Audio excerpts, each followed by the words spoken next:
Hello and welcome back once again to the HR Social Hour Half Hour podcast. This is episode 170. I'm your host, Wendy, and today, obviously, things are different because John's not here doing his normal open welcome for everyone. Instead, I am here with Mike Sipple Jr. Mike, how are you today? I am great, Wendy. It's great to be with all of the guests of the HR Social Hour Half Hour podcast. Yes. So John and Mike and I had a wild hair idea to do some crossovers and do some sharing and just changing it up a little bit. That it can be fun to switch things up, and Mike was game for it. So you are actually, we're going to encourage you to go over to the Talent Magnet Institute podcast later and listen to John chatting with Katrina on that podcast. You have been on the Social Hour a couple of times. How does it feel to be on the other side of the mic? This is a very exciting opportunity, Wendy, because I drove to Nashville 3 weekends ago and listened to like 6 episodes just to prepare myself for how do I get that great mojo that Wendy and John bring in this podcast. So it feels really great. It's awesome to sit across the screen and microphones from you. I love it. Well, I'm excited, and we've got a great episode today. Katrina has been on the show before, so we won't bore you all with a full bio. So, Mike, I will let you kick it off here. I get to kick it off and ask the infamous question, Katrina. Yes. What's in your glass? Right now, just water. It's early. Good choice. Yeah. But typically, I just started making these iced mochas at home. I finally broke down and bought the chocolate milk. Everybody, chocolate milk is greater than Hershey syrup, and I am not quitting sugar anytime soon, so I'm going to enjoy it. That's awesome. That sounds so good. It makes a difference. Throw a couple shots of espresso in there. You got it. Oh my gosh. Yum. Well, Katrina, you were first on the HR Social Hour back in November of 2018 on episode 41, which is crazy for me to think that we've been doing this long. So what have you been up to? Well, in November of 2018, I was about 6 months into starting a company called 3 Years Media. And now I'm 3 years into starting that company, and it's nothing like I expected. Hell. So in the last year, I think, so that first year, I very much thought I would do writing for every part of recruiting, emails, websites, all the things. And we do some of that, but now we are hyper specialized and we write job postings. That's pretty much what we do, because I ran into so many recruiting problems that I really thought could be solved with writing. But the one where there was just an incredible opportunity to make a shift is in the job posting. And so in the last year, I've been able to take that core curriculum of how to write a job post that I learned by doing a lot. And I can tell that story some other time, but we wrote a ton of job postings, and now we've moved to a place where we're actually learning how to remove bias from job postings. I just completed a 100-year research study on postings to understand how technique, not just language, brings bias into those postings. And I got to tell you, oh, wow. It's making life really interesting and very cool to be able to add that research element to something that seems so standardized in the world of recruiting. It's amazing how much of language is subconscious to us that, you don't go out and read it and go, oh yeah, I see that bias there, because it's so ingrained in what we read and do. So kudos. Yeah. I mean, it's like that old bias. There are some DEI experts who use this one. They walk into a room and they say, okay, everyone picture a pilot. And they go, was he white? Was he older? Was he a man? And they go, and they're like, you're biased, right? Yeah. I mean, the word pilot, I didn't say anything else about them. So think about how that would play out when we're doing skill-based language in recruiting. For example, all the leadership keywords are masculine keywords. But I think there's a little bit of fault with that. And I'm biased, right? I'm non-binary. And so I struggle with the idea that the boy words and the girl words and like you just put them in one bucket and that's what they are. And that's what prompted me doing that research study. Wow. So Katrina, you were with episode 41. This is coming out as episode 170. So congratulations to the HR Social Hour and its community. But you clearly have found a niche in helping organizations write job postings that are unbiased and interesting. What are the top 3 things that you consistently see that folks could easily fix in their postings just to make incremental change? So the first one is the job title. People are completely guessing, and that's completely unnecessary. If you want to pick the right job title, I have an entire YouTube tutorial on it that'll take you 2 minutes to watch, but literally Google the job title and the word resume and then click on the image search results. If those resumes do not match, you are posting the wrong job title. So that's number 1. Number 2, if you start with a paragraph all about you, you've done something wrong. The entire purpose of a job posting is to ask someone else, do you want to do this job? And can you do this job? If you don't get that done in the first paragraph, you've probably wasted someone's time. And the third one is that I want you to write about skills, not quantify experiences. So if you look at your posting right now and it says 5 years of this, 2 years of that, stop. Right? All you're doing is creating age bias. What you mean when you say 15 years experience is I want someone 15 years older. That's it. Because it's not equivalent, right? So, and here's the example that I always give. For the last 3 years, I've been CEO of 3 Years Media. For the last 3 years, Jeff Bezos has been CEO of Amazon. We both have executive leadership experience, 3+ years. Do we have the same experience? Absolutely not. You want to write about the actual experiences they have had, not some laundry list of skills. And if you can just do those 3 things, they'll be much better. I think there's more, but I would start there. Oh, that's fantastic. Yeah, and those are very applicable. I mean, I have to admit, when I heard you say that, walk through those 3 things, I go, ooh, I need to make sure that our job descriptions are quantifying the actual experiences that we need and not weaving in the biases that really plague us when we try to create those, if we've been doing those for decades, right? Yeah, that's why I'm so busy, right? Is because I can search any word on a job board and find a bad job posting. We're not at the place where people understand that we need to talk to other people like humans. And I know that doesn't seem like a novel concept, but when people start to write a job post, do you know what 99% of those people do first? Copy and paste someone else's awful job posting. Even if you paid for some augmented writing tool, you know what the base for that was? A bajillion awful job postings. That's why I don't like those tools, right? Yeah. Because there was no good data set. I own the good data set. Wow. Right? I've written the good data set. I jokingly mentioned that I learned how to write job postings by writing a lot. Long story short, I did a speaking gig where they asked me to write about job postings. And I was like, I don't know how to write job postings. And they're like, figure it out. So I took a copywriter and a marketer's approach to writing job postings for a 30-minute presentation for Bamboo HR. And at the very end, I told them I would write their job posting for free if they contacted me, because I was that invested in learning how to do this. Mike, would you believe that 300 people contacted me in 30 minutes? And then another 300 and another over 1,000 people. And I'm stubborn enough, Army brat, et cetera, et cetera. You can talk to my therapist, but I'm stubborn enough. I did every single one.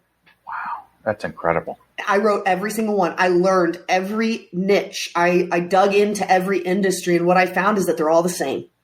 Because we need people to talk about work like humans. And it needs to be so clear that a stranger on the street could read it and be like, oh, hell no, I'm not doing that. Right? Whether it's a software engineer or a trash man. And when we figured that out, that's when I was like, I can teach other people how to do this. But that's how I came to this. There was no expert on job postings before this. No one has taken the time to invest the amount of time that I've taken at this point to learn this topic. We've seen it from every corner. And I have looked for other people to help, and no one else is doing it. So it's not just you tooting your own horn, Katrina, but no one else is doing that. And I'm glad that you are, because your job description is different from your posting, and we have to stop focusing on years of experience. It's about skills. It has to be about skills if we want to be unbiased. So, Katrina, you are a business owner, which we love. What was the biggest challenge that you faced during the pandemic, and how did you address it? I'm going to be really honest with you. In February of 2020, I was about to have the biggest year of my life. I had 20 speaking gigs booked in February, 20. Wow. I had 3 contracts that would have changed everything, with big hospitality companies, resorts, amusement parks. Yep. Wow. And I'll never forget sitting in LA, getting all this news. Like everything was just kind of coming together, and I was actually doing a team training on the road, right? It was remarkable.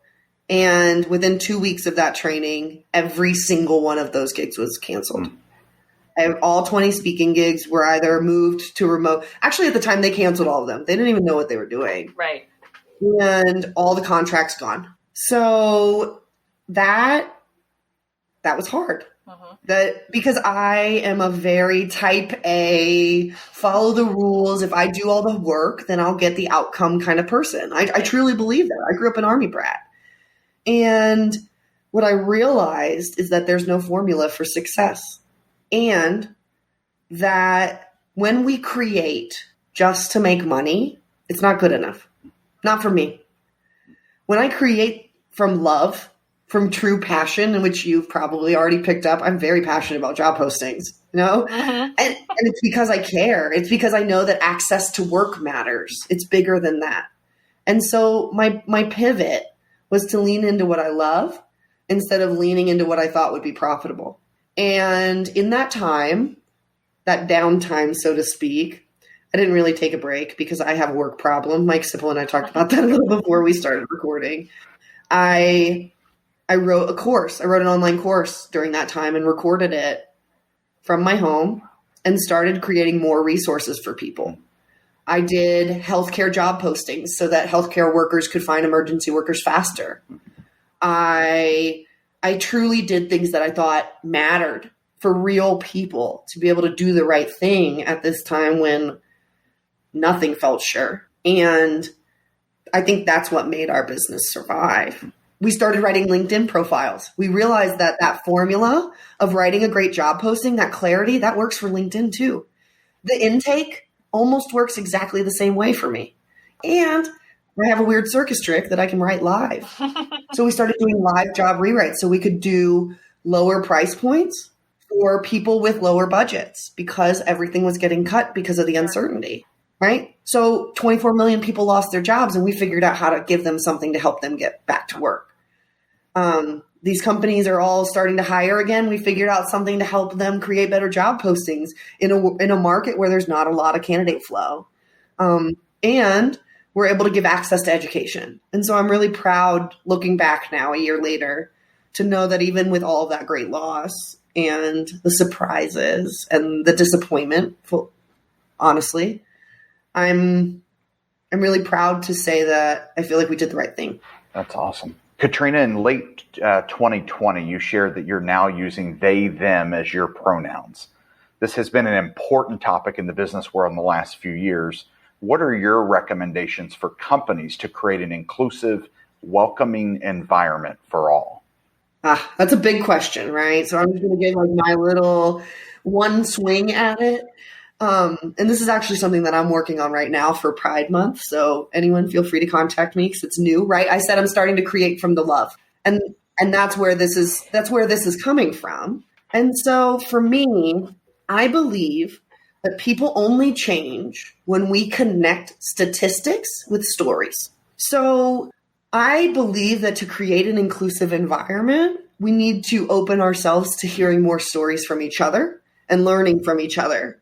Whether it's being able to have a quick remote conversation where we get to talk about, my partner, or you get to learn about my life, or you get to see these flags and learn things about who I am. Because I think that's the first step towards belonging in an actual inclusive culture, is to actually include who we are. I also think, so I would say, number one, invite more stories in and create more opportunities for your people to tell each other their stories. That's number one. Number two is there's little steps, right? There's little ways that we crack the door for other people. And so that maybe that's putting pronouns in your email signature or on your whatever Zoom, Teams, whatever you're doing. Maybe it's having family days where you invite everyone. You invite your boyfriends, girlfriends, partners, spouses, whatever.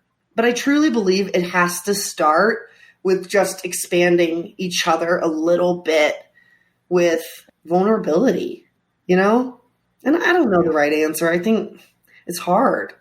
It's hard to create an inclusive culture when we've lived in a world that is so binary for so long, right? I mean, think about like mob men and stuff, right? Like the girls wore this and the boys wore this, and that wasn't that long ago. Like people who worked then are still alive. So, and work hasn't changed that much. I mean, I know for a fact there's a nonprofit in Florida that requires women to wear skirts if they work at the front desk. Oh my gosh. They have to. It's policy. Okay? So what now? Or like I remember working at American Eagle in high school and being punished for wearing men's clothing. I had a discount. That's my discount. I can buy what I want. No, you can't. Right? I think we're taking baby steps, but in my mind, it's like, I don't know everything, but if I and people like me tell our stories, we might open someone's mind 50%. They might know 50% more than they did today. And the person who knows nothing is like opening that door. And that's the kind of impact that I think is important to have right now, is just keep opening the door, because we can't wait anymore for people to know each other and be who they are. Yeah, the comment you shared on, what I hear is bringing your whole self, but creating an environment that allows others to bring their whole selves, and then being in a heart of acceptance that, like, I want to know your whole self. Mm-hmm. I want to know the goodness that's inside of you and everyone on our team, in our networks, in our communities. And you're right. I think you can view the comment around 50% more. I mean, you're always going to learn a lot more than what you didn't know when you invest time in awesome humans who bring lots of different experiences and beliefs with them. So bringing their whole selves takes work too, right? It takes a lot of work to prep yourself for what that means, and a culture of trust and safety that you're allowed to actually do that. You just said it. So I love to hike, right? But when you hike, you have to be prepared. You need to pack your bag. You need to think through all of your things. I think of the DEI journey, the journey to belonging, inclusion, as a journey, not a destination. That means there will be mishaps. You won't have everything you need, but you have to figure it out. And the way that I think of it is like, when we think about this, I don't want you to think of some group of people getting special treatment. That's not what this is. What it is that you get to prepare yourself to be a safe place for other people. And I don't want to work with people who don't look forward to that opportunity. That's right. I don't. And I would hope other people feel that strongly. Yeah. Again, it is not special treatment. It's, I am preparing myself to be a safe place for other people to exist. God, what a good life. Yeah. Right? Yeah. Every day I prepare myself. Well, Katrina, John and I are now outsourcing some of our work and asking our guests for what questions they want to ask. So our previous guest, Talia Edmondson, asks, when you look back over the last 12 months, where do you believe you've been most impactful? I think this is LinkedIn rewrites. Genuinely, because I remember someone said to me, you made me feel like Superwoman. Is that extra? I love it.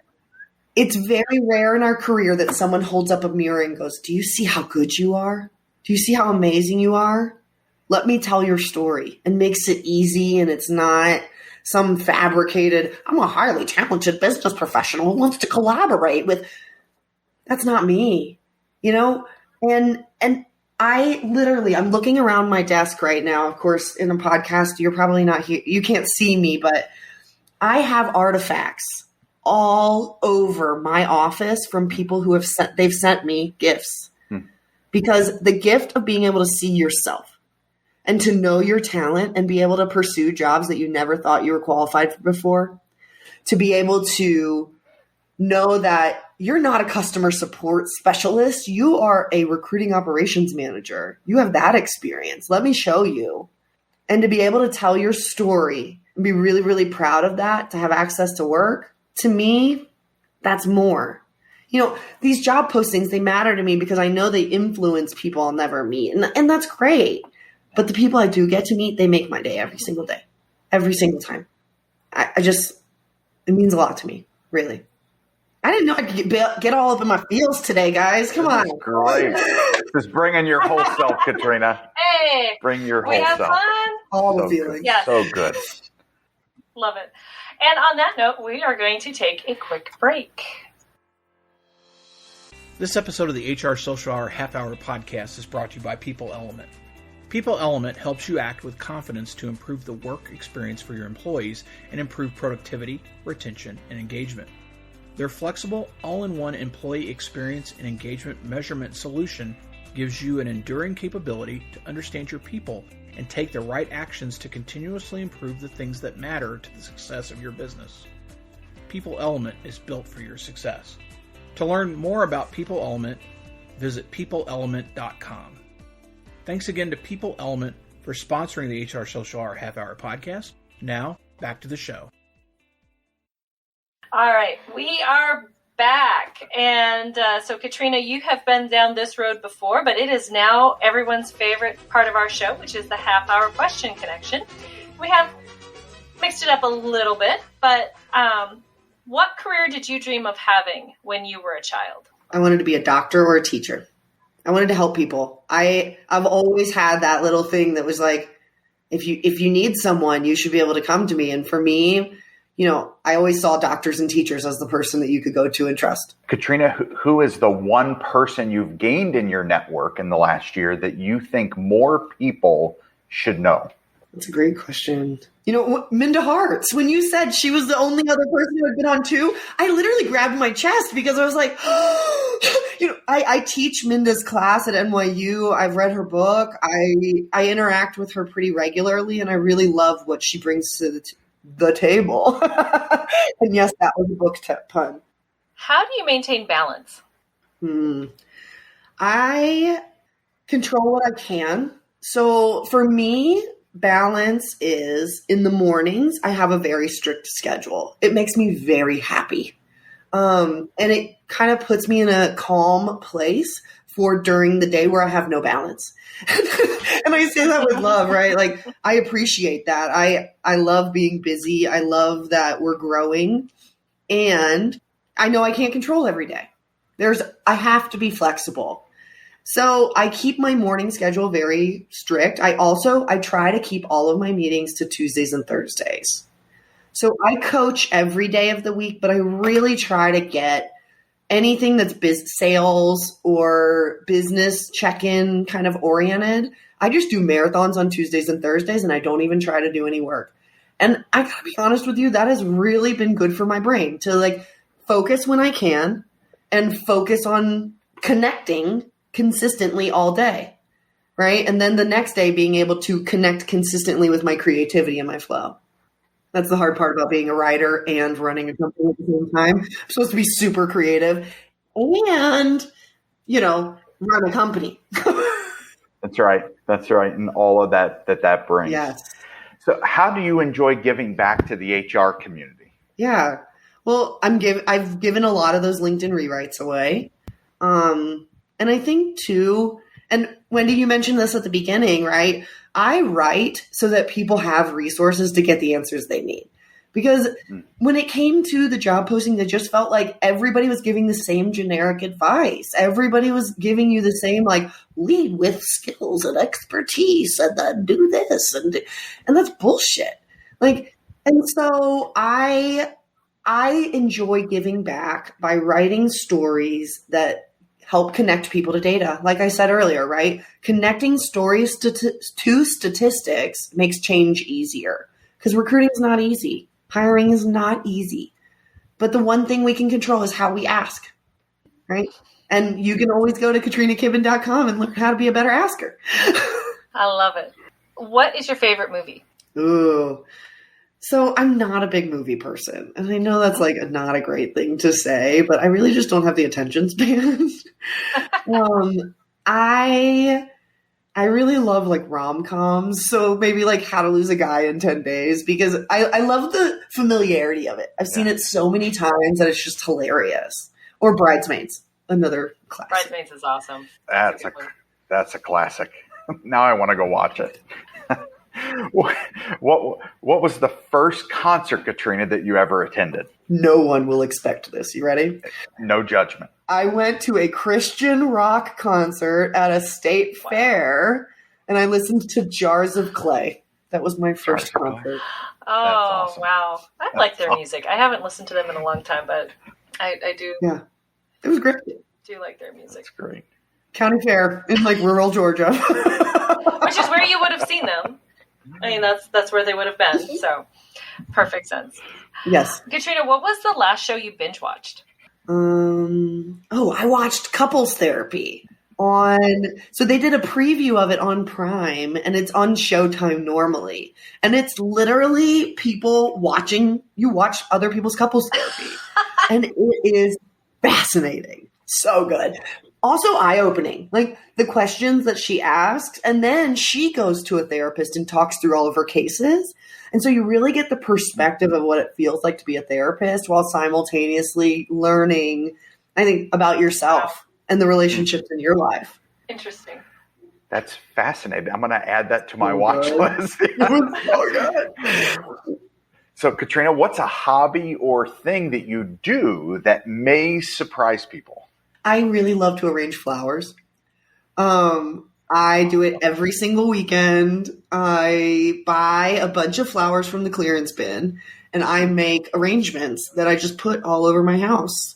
And they bring me so much joy. I also take them to some of my friends through, I go to the YMCA and I'm part of their board as well. And so I take them over to like the older women who I know are like single and alone and just give them a little mason jar of flowers. There's nothing better to make someone's day than something beautiful. I like that. That's awesome. Although, yes, I think of all of the questions, all of the answers we've gotten to this question, pretty sure that's the one that has surprised me the most. I'll just say it. I just picturing you arranging flowers is one of those, I think I can see it. I put records on Sunday mornings and I make coffee. I go to the grocery store like really early. This is my routine every weekend. Go super early when no one else is there. I come home. I put away all the stuff. I put on my records and I listen to music and I arrange flowers for like an hour. I love it. And then I cook for like 2 more hours and I cook all my food through Thursday of the week because I have no balance in my life. And so all my food is prepared and I don't have to worry about not eating during the week. I love it. Wow. That's awesome. Yeah. All right. Well, finally, Katrina, as I said earlier, we are outsourcing some of our work here. If you could ask the next guest of the podcast any question, what would it be? I don't want to throw into anything too hard. Hey, you could go super soft, super hard. We've gotten the whole gamut. I love this part. This is my new favorite part of our show. What do you do to make the world a better place? Oh, I like that. Great. That's nice. That's nice. Well, Katrina, that's it. We are so stoked that you joined us again on the HR Social Hour and this very special series that we are doing in conjunction with Mike Sipple Jr. and Talent Magnet Institute, just to kind of shake things up a little bit, Keep doing the same thing. This has been so much fun. I'm so happy to be here. Katrina, we literally planned this. I think we've been talking about this series swap for over a year. Yeah, and we went to really, if we're going to do this, let's get the right guests who can cover content for both. And it's an honor to be here with you for this episode, episode 170. We both get to celebrate with John and Wendy. And we're so thankful you said yes to our ask for you to join both of us. Of course. No, I'm honored. I'm always honored to come back. Well, Katrina, for those who who may not know you, but are meeting you for the first time, or maybe they've just forgotten that they know you, what is the best way for people to find you out on the interwebs? Yep. So I'm the only Katrina Kibben in the world. So if you spell my name right, you'll find me. Or go to 3earsmedia.com, all spelled out, 3 E's and 3 ears. I love it. Mike, how about you? You can reach me at MikeSippleJR.com, MikeSippleJR.com, or visit us at TalentMagnet.com. And just hit us up on social media. We look forward to connecting with all of you. Awesome. And as for me, you can find me on Twitter, Wendell93. I am there definitely the second and fourth Sunday of each month at 7 p.m. Eastern Time. And you know what? I didn't say this earlier, but we do have a sponsor. We are sponsored for the month of May by People Element. So thank you, People Element, for sponsoring the show, for sponsoring a Twitter chat. We are so excited to be sponsored or partnered with you for the month of May. So be sure to check out the show notes for links to everything we've talked about, including People Element. Katrina, Mike, this has been a blast. I am so excited that we did this. So excited we finally got the schedule to work out. So for the HR Social Hour Half Hour podcast, this is Wendy. Don't forget to connect, give back, and network. We'll see you soon.